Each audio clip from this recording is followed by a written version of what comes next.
السلام عليكم.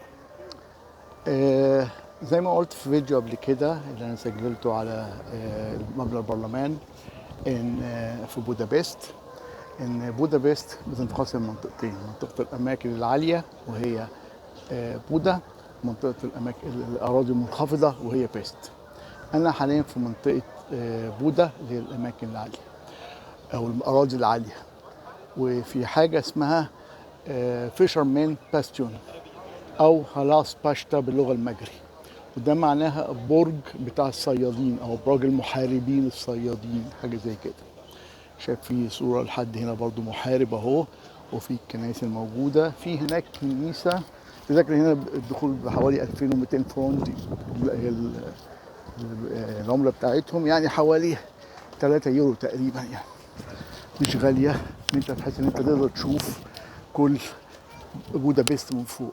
في الجزء الفوقاني اللي هناك ده في تمثال بره شكله حلو اهو، او نصب حلو، بس اللي وراه مقفوله متغلفه. الكنيسه بيتعمل فيها تصليحات.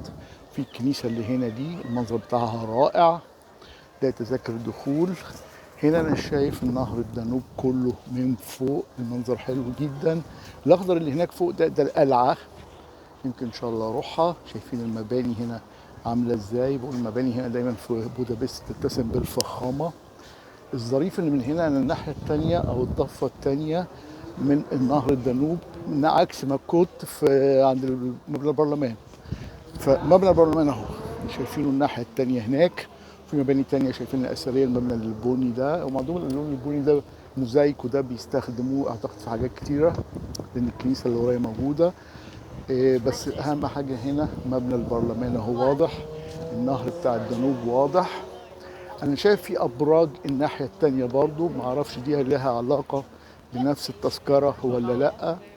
ف يعني انا شايف ان في سلالم تحت الواحد لازم ينزلها ويطلع تاني. هل دي فري الدخول فيها؟ الحته اللي انا فيها بس هي اللي كانت بتذكره، ولا دي ليها تذكره تانية، ولا التذكره اللي معايا ممكن ادخل بيها تاني؟ فهحاول نبص، واعتقد هي نفس يعني بس بتشوف المنظر من زاويه تانية. ادي المنظر.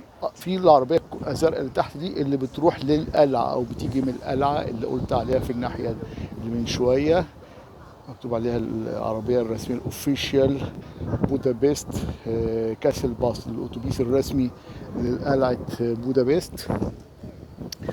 المنظر حلو جدا، منظر حقيقي مفرح.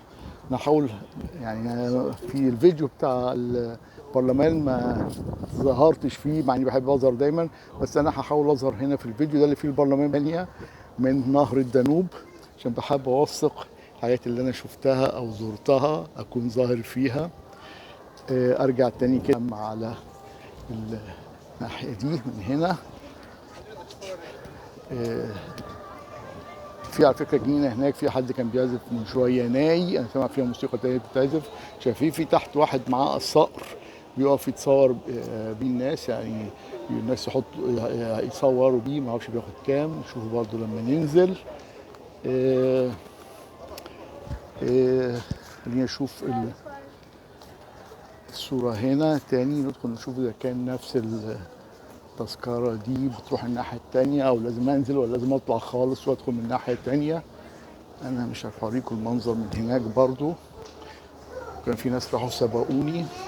ده المنظر بتاعنا من هناك. اوكي، ده المنظر اللي تحت بيطلع لحد هنا.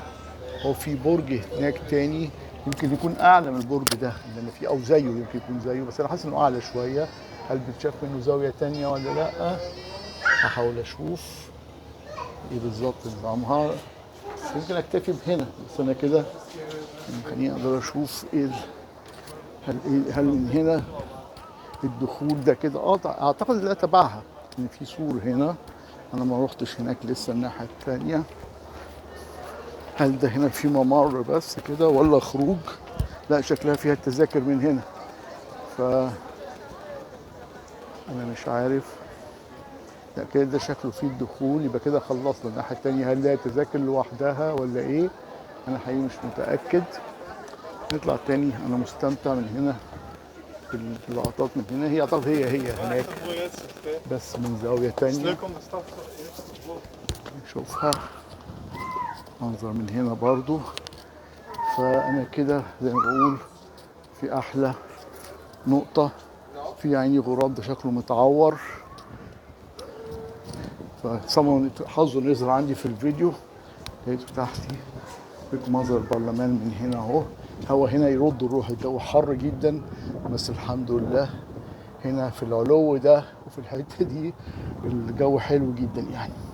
أرجو إن انتوا تكونوا عجبكم الفيديو ده، وقولوا لي رأيكم فيه إيه، وإيه اللي برضه الحاجات اللي كان ممكن أشوفها تاني هنا وما شفتهاش، أو ما غلطتهاش بس بعد ما تشاف بقية فيديوهاتي التانية اللي إن شاء الله هعملها في بودابست إن شاء الله، وفي أماكن تانية برضه.